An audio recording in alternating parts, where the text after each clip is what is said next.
I am Overland, and it is October the 29th. I feel like it's the 29th. I didn't look at the date. We are on later today because it's been a busy day. And I hope that this live effect doesn't distract you from the message that we have for you today. But it's pretty cool, right? Happy early Halloween to everybody here on this live and also those who will be coming on later. And in I'm a little bit distracted. But in the what would you say? In the spirit of being Halloween, today's message is entitled Fear Factor. And I wanted to go I wonder how it looks in the light. I wanted to go over how I've gotten over my fears and how I am constantly working on not bringing back old fears.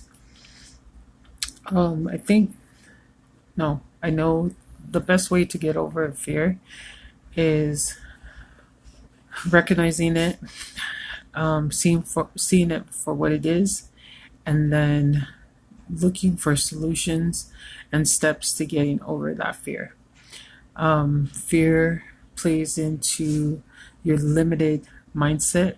So if you don't have a confident mindset, and we all have different levels of fear, but if you don't have a confident mindset to find those solutions, you'll stay in your fear. And so here are my 5 old fears that I work on daily to not bring back into my spirit and into my life. One fear that I had in the past was the fear of asking questions. My mom, because when she was younger, she said that it was hard for her to ask questions, but she would always encourage us that when we're learning something or we're with people to always ask questions. And she's notorious for asking a lot of questions that sometimes aren't related to what is going on. But it's such a great example to me to never fear asking questions. Now, are there smarter questions than others? Yes. But every question to me is valid because what's my common sense isn't somebody else's common sense. What's in my like box of experiences and what has increased my intelligence might not be with another, and vice versa. So, number 1, get over the fear of asking questions by thinking about what you're wanting to know and then asking. But even if you don't think about it, you don't process it before you ask it anyways, because there's probably somebody, and this is an old saying, there's probably somebody in the room that has your same question but doesn't have the courage to ask it. So that is my old fear. Number 2, an old fear was starting conversations with strangers. I can greet people, I have no problem greeting people and having conversations now, but back in the day, I would stall in approaching people just because I wasn't confident in what I could bring to the table. So if you're the type of person that your self-talk is telling you that you have nothing to contribute to a conversation, just like the questions, contribute. Contribute, because if you walk away from a group setting or a class or a gathering and you didn't contribute, it would then do a disservice for other people that could have really helped, and you could have been an answer to that person's prayer if you had shared.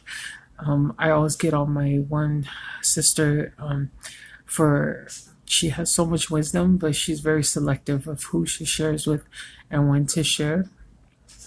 And she's my inspiration of being an overshare, because I would never want to walk away and I could have shared something and helped somebody. So to get over the fear of initiating a conversation and feeling that your voice doesn't matter, I would say look up videos and books to help you better communicate verbally.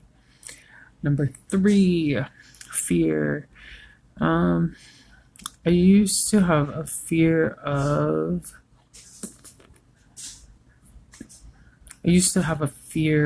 not having. I used to have a fear of going places, and this is still kind of the same, but not as strong. But I used to have a fear of going places, and some girl would have the same outfit as me. We would be wearing the same outfit, and my negative self-talk was made that a fear, because I always thought, oh, if somebody has the same outfit as me, then whoever is single in the room might like her or think she looks better in the outfit than me. Another limited type of mindset. We all bring value with our beauty and our intelligence, but when we tell ourselves that we might not look as good as the next person, then that just adds to our negative self-talk. So to get over that is to just rock it. Like I ended up at a fireside, and this girl had like the same dress, and she was pregnant and with her husband, and I was like super self-conscious and thinking, oh man, she looks better than me, and man, so the negative self-talk that could happen when you compare yourself. And what I did that night was, she looks better than me, no wonder she's married, because yeah, her body looks better. And it's so stupid. So I am working on that. I've not yet mastered that. Ending up somewhere where somebody might have the same outfit, but I'm working on it. And that's to say that when you have fears, it doesn't go away overnight. Even over 5-10 years, you just have to constantly be working on it. 1 and 2. Number 4, fear.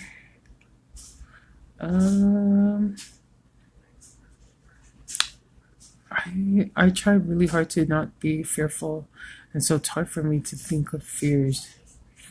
I think of recently, I've had the fear of if somebody likes me and I'm not attracted to them. So that is another work in progress fear that's not mastered, is because I never want to hurt somebody's feelings. But I also don't want to just settle to like somebody just because I am single or I feel alone. So my fear is that I would settle. Like, I don't want to settle, but it's hard to be single and you get older, like you're past your 30s, and you just get this pressure from society and from your family and friends. Oh, you're single, you're being too picky. But I'm so stubborn when it comes to being single that I won't let anybody tell me that I'm picky. Because I rather them assume I'm picky than me just picking somebody to be with because society and family and friends think I'm too old to be single. Like, no, I'd rather be that than be with the wrong person. So that's another reason. That's another way. If you're fearing to be single at an older age, understand that. Be that instead of being somebody just to say you're in a relationship, because you will end up miserable. You will end up with the wrong person, and that could cause a lot of like more emotional damage to you, and possibly physical abuse, domestic abuse, emotional. And yeah, it's not the way to be. And the last fear that I'm trying not to bring back into my life and work to keep it out, is the fear of ever allowing someone's opinion control me or control my decisions. So I'm going to leave it at that. The way we can get over our fears, guys, is work on it. Everything is work. But if you don't work with the Lord with it and get those solutions, you will continue to live a life of fear. And I wouldn't want any of you guys, including myself, to continue in that route. I love you guys, and I will see you tomorrow.